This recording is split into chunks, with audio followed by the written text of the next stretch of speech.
Welcome, everybody, and thanks for joining. This is Monday Sprint Planning. My name is E.R. Wolf here with LFI, joined with my partner, Guy Toole, and the rest of this LFI community for this first Monday after the Thanksgiving holiday, guys. So a lot of people, here it is as a reminder, Guy, you and I were just talking about it before this call. This is the time when most people are starting to check out for the remainder of the year, right? We just had this long Thanksgiving holiday. I couldn't believe it. I was like, what, 4 or 5 days?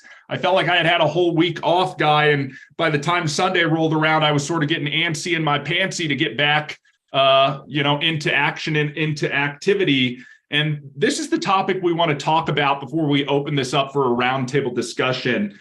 It's making time and executing on the time we have available versus checking out. And I want to talk about this whole spectrum, Guy, because right now is everybody's doing what they do. That's the time we have.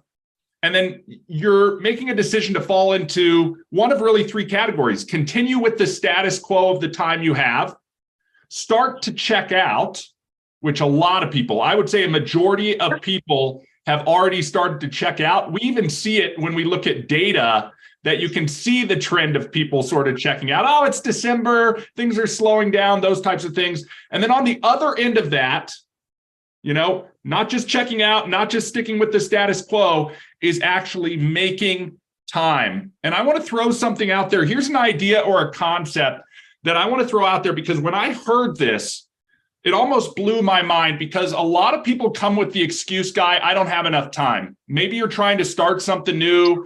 Maybe you're in the grind and you're trying to get ahead, but you say there's never enough time in the day. And hey, I feel that as much as the next person. I got 2 young kids. Man, they suck time right out of you every chance that they get. Right, Ruben? I mean, it's like I spend a massive amount of time with my family, my kids, and I love every second of it. But I'm also trying to make time to work on my priority focus, right? The wheel of life items, my work items, my career items, my ambassador items, etc. And here is the thing that I heard the other day. The average person, think about this, and if you're listening to this, write this down. If you love this, I'm going to encourage you to share this with somebody today, okay? This one thought. The average person wakes up around 7 in the morning, guys, 7 in the morning. Okay. If you got up just 1 to 2 hours earlier, meaning at 6 or 5 a.m., let's take 5 a.m., which is not an insurmountable activity, guys. If you're going to bed at like 9, from 9 to 5 is 8 hours worth of sleep, right? Think about this. If it's 10, it's 7. If it's 11, it's 6. Again, get a good night's rest, will, skill, refill type of thing. But set your alarm clock a little bit early, 5 a.m., and then go eat that frog. Have 2 hours in the morning dedicated. My kids aren't up until 6:30, 7 a.m. That gives me 2 hours a day to do no distraction, focused effort.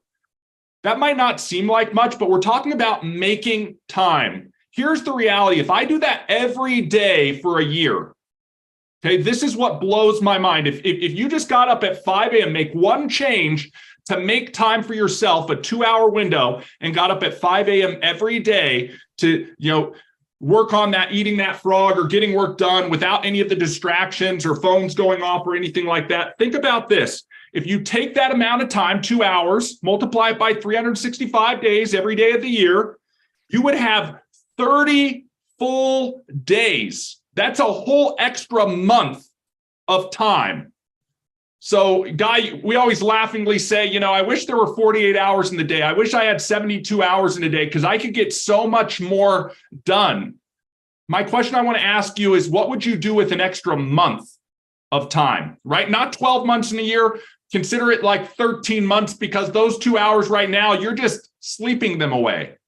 And we have to remember, we spend a third of our life sleeping. Now, I'm not saying don't sleep. I'm saying just wake up 2 extra hours early, get to bed on time, sleep 8 hours for 7 hours, and then get into action. Start making progress on your day. Excuse me. Now, here's the reality, guys. That was 24 hours. So if you take that 2 hours, multiply it by 365, and divide it by 24 hours, that's 30 full days. But if we take that same amount of time and we divide it by 8-hour days, right? Because you're only going to work about 8-hour stints here. That's 90 days worth of free time. Wow. Can you imagine? That's a whole extra quarter onto your year. Yeah. Guy, you and I were talking about the 12-week year, all of that type of stuff.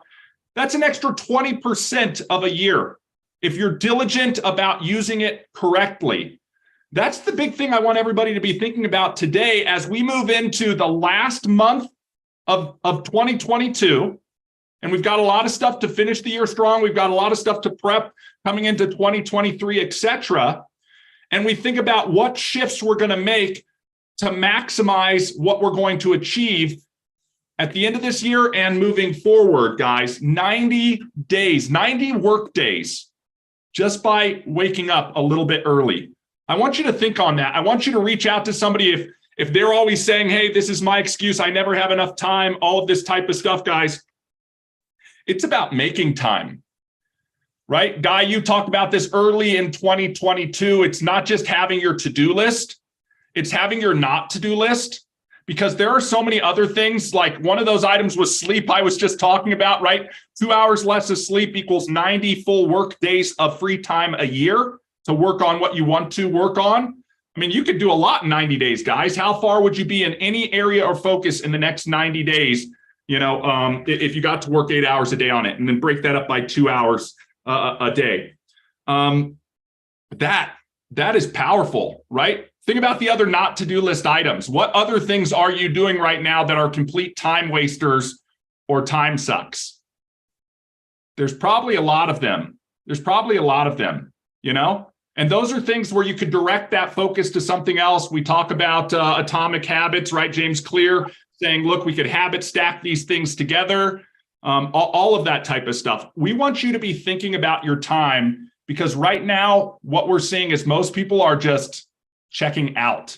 So they're just going to waste that time anyways. That's going to be a month lost when they could have 3 months gained. So Guy, I'm going to throw it over to you to add any additional thoughts. I know we talked about what some people can be working on in the month of December as we roll into that next week, and some other areas of focus. So sort of just to wrap up the live here. Yeah. We're really talking about, making time, but we've emphasized it for so long. It's prioritizing your time. You prioritize that. You get up a few hours early. You're gaining months on your year, understanding a lot of people work a 9 to 5, 8-hour jobs, whatever those are. How much time are they actually working? What are they prioritizing during that? Are there distractions? We've got to get rid of distractions. If we want to have a $1 million dream, we have to have a $1 million work ethic. And it's understanding that we've got to take the time. We've got to prioritize it. We've got to stay laser focused. We can talk, throughout this next year on specific or strategic ways of prioritizing your times, where you can take your phone and limit the amount of time of distractions, of social platforms. If you're going above and beyond spending time wasting it, it'll notify you. It'll start buzzing, whatever it does, saying, hey, get focused. There's so many things out there. There's so many teachers, trainers, coaches talking about that as your most, that's our biggest asset that we have in life, that we have a finite amount of it. We don't know how much we get, and we might as well use and work it to our advantage, work it the best that we can, and never waste any of it.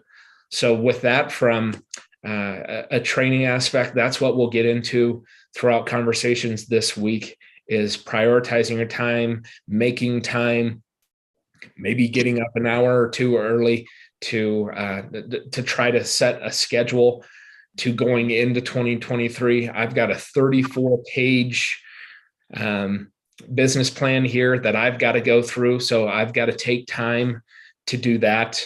That, you hear some people, I've got my business plan, and well, how do you go about doing that? Well, I sat down and I just write down my goals, and How are we effectively reaching those? How can we get there? And sometimes it takes more of a longer list to break it down into the specifics. And that's why mine turns into 34 pages. So with that, we appreciate you all joining here. If you're watching over on YouTube, watching the live, if you'd like to participate and carry on in today's sprint planning, talking about making time, making sure that you prioritize your time, join us over here. Otherwise, we'll see you probably tomorrow on our Tech Tuesday training with Kathy at 2 p.m. Central. Take care. Have